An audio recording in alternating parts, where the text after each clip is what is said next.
Welcome to Brain Vision.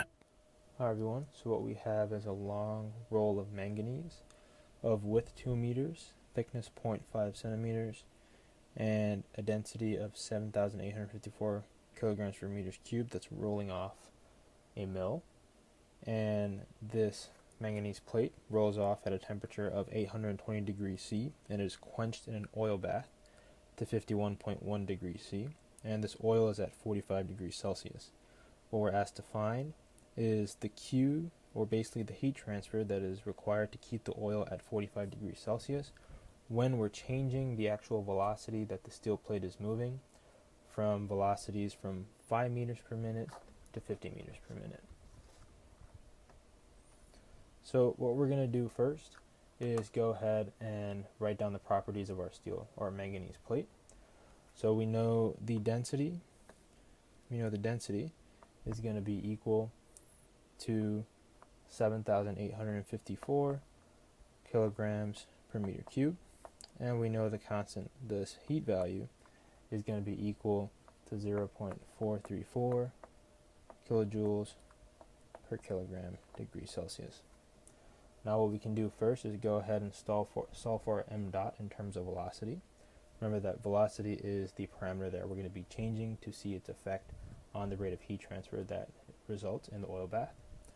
So we know that m dot is going to be equal to rho v dot, and that's going to be equal to rho times the width times the thickness times the velocity. Now we are given rho, the width and thickness, so the only unknown we have is the velocity. So next what we're going to do is do the energy balance on the sheet metal. So what we can say is that the energy coming in is going to be equal to the energy leaving because we're operating at steady state conditions. Therefore we can say that m dot h1 is going to be equal to the heat that leaves, q out, plus m dot h2. We can say that q out is equal to m dot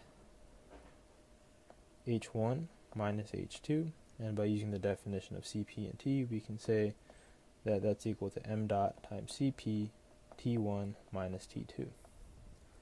Now, this is our heat that is leaving the metal, but this is also going to be the heat that is required to be removed from the oil, because we're going to want to keep the oil at the same temperature. So this will also be Q oil.